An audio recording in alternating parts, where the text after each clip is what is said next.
আমার প্রিয় ও স্নেহের 2024 সালের নতুন বছরের 4th শ্রেণীর ছাত্রছাত্রী বন্ধুরা, আশা করি তোমরা সবাই ভালো আছো। আজ আমরা যে বিষয়টি নিয়ে আলোচনা করব 4th শ্রেণীর সেকেন্ড সামেটিভ অর্থাৎ দ্বিতীয় পর্যায়ক্রমিক মূল্যায়নের বাংলার সিলেবাস প্রশ্ন। আমার প্রিয় ও স্নেহের 2024 সালের নতুন বছরের 4th শ্রেণীর ছাত্রছাত্রী বন্ধুরা, আশা করি তোমরা সবাই ভালো আছো। আজ আমরা যে বিষয়টি নিয়ে আলোচনা করব 4th শ্রেণীর সেকেন্ড সামেটিভ অর্থাৎ দ্বিতীয় পর্যায়ক্রমিক মূল্যায়নের বাংলার কোশ্চেন পেপার নিয়ে। দেখো সরাসরি স্ক্রিনে কিন্তু আমরা 4th শ্রেণীর সেকেন্ড সামেটিভ অর্থাৎ দ্বিতীয় পর্যায়ক্রমিক মূল্যায়নের বাংলার কোশ্চেন পেপারটা দেখতে পাচ্ছ। ফুল মার্কস তোমাদের রয়েছে 20 আর সময় তোমাদের রয়েছে 40 মিনিট। একই দাগে রয়েছে সঠিক উত্তরটি বেছে নিয়ে লেখো। প্রতিটি প্রশ্নের মান হাফ করে হাফ গুণ 4 = 2। প্রথম, আমি সাগর পাড়ি দেব কবিতাটির কবি হলেন রবীন্দ্রনাথ ঠাকুর, কাজী নজরুল ইসলাম না প্রেমেন্দ্র মিত্র? উত্তর হবে কাজী নজরুল ইসলাম। তাহলে আমি সাগর পাড়ি দেব কবিতাটির কবি হলেন কাজী নজরুল ইসলাম। পরের প্রশ্ন, 1901 সালে দক্ষিণ মেরু অভিযান করেছিল কোন জাহাজ? ডিসকভারি না টেরানোভা? উত্তর হবে ডিসকভারি। তাহলে 1901 খ্রিস্টাব্দে দক্ষিণ মেরু অভিযান করেছিল কোন জাহাজ? উত্তর হবে ডিসকভারি। পরের প্রশ্ন, উবা বোতো টোবো আমার চোখের দৃষ্টি দেখে বুঝতে চাই আমি কে? উত্তর হবে উবা। পরের প্রশ্ন, আলো রচনাটি একটি কবিতা, গল্প না নাটক? উত্তর হবে নাটক।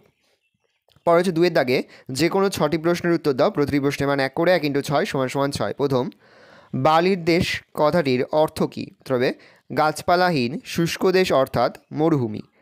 পরে যে শম্ভুকে কারা কারা ভয় দেখিয়েছিল? উত্তর লিখবে বেড়াল, প্যাঁচা, গাছ, বনবিড়াল, মনসা ঝোপ ও বাদুড়।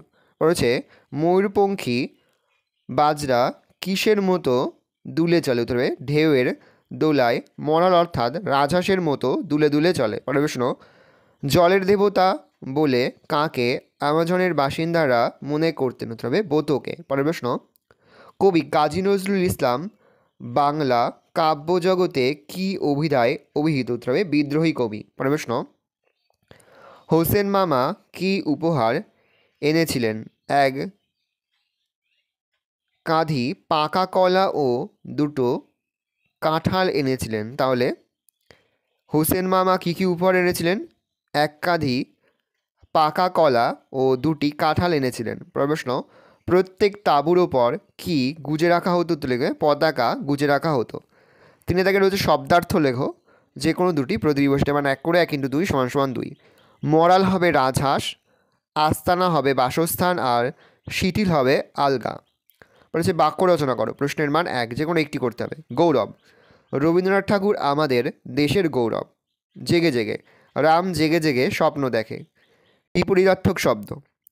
প্রশ্নের মান 1 করে 1 × 2 = 2। প্রথম, দুরন্ত হবে শান্ত, আধার হবে আলো। সন্ধি বিচ্ছেদ। প্রশ্নের মান 1 করে 1 × 2 = 2। বিদ্যালয়, বিদ্যাযুক্ত আলয় রবীন্দ্র, রবিযুক্ত ইন্দ্র রবীন্দ্র। পরে 7 দাগে নিচের বাক্যটি থেকে কর্তা ও ক্রিয়া লেখো। প্রশ্নের মান 1 করে 1 × 2 = 2। কর্তা হচ্ছে উবা হবে আর ক্রিয়া হচ্ছে আঁকছিল। সমার্থক শব্দ লেখো একটি। প্রশ্নের মান হাফ করে হাফ গুণ 2 = 1। পাখি হবে বিহগ পক্ষী, সুধা হবে অমৃত। সে পাঠ্য থেকে সঠিক শব্দ নিয়ে শূন্যস্থান পূরণ করো। প্রশ্নের মান হাফ করে হাফ গুণ 4 = 2। প্রথম প্রশ্ন রয়েছে জলময় ড্যাশ পান্নার ড্যাশ। তার রয়েছে তোরা সত্যি যদি চাস আরও ড্যাশ হবে ঘাস, আরও ড্যাশ হবে জল। প্রথম প্রশ্ন, জলময় ড্যাশ শৈবাল পান্নার টাকশাল। তোরা সত্যি যদি চাস আরও সবুজ হবে ঘাস, আরও মিষ্টি হবে জল। ভালো করে দেখে নাও, এই রয়েছে টোটাল তোমাদের সেকেন্ড সামেটিভ অর্থাৎ দ্বিতীয় পর্যায়ক্রমিক মূল্যায়নের 14 শ্রেণীর বাংলার নমুনা প্রশ্নপত্র। ভালো করে তোমরা কোশ্চেনটা দেখে নাও। আশা করি ভিডিওটা ভালো লেগেছে। ভিডিওটা ভালো লাগলে ভিডিও লাইক করতে থাকলে ভুলবে না। আর আমার চ্যানেল নতুন হওয়া লাল কালার সাবস্ক্রাইব প্রেস করে পাশে বেল আইকনটা প্রেস করবে, যখন নতুন কোনো ভিডিও আপলোড করি সবার ফার্স্ট নোটিফিকেশন তোমরা পেয়ে যাও। আর এই ভিডিওটি তোমার বন্ধুবান্ধবী আত্মীয়স্বজন সবার মধ্যে কিন্তু অনেক শেয়ার করে যারা এবছর 4th শ্রেণীতে পড়ছে। আমরা কিন্তু ইতিমধ্যে 4th শ্রেণীর প্রতি বিষয়ে সিলেবাস, প্রশ্নকার এবং নমুনা প্রশ্নপত্র কিন্তু আপলোড করে দিয়েছি। তোমরা যদি এখনও পর্যন্ত সেই ভিডিওগুলো না দেখে থাকো, ভিডিওগুলো কিন্তু তাড়াতাড়ি দেখে নাও। তোমাদের সকলকে জানাই আগাম পরীক্ষার অনেক শুভেচ্ছা এবং অভিনন্দন। আশা করি সকলের পরীক্ষায় খুব ভালো হবে।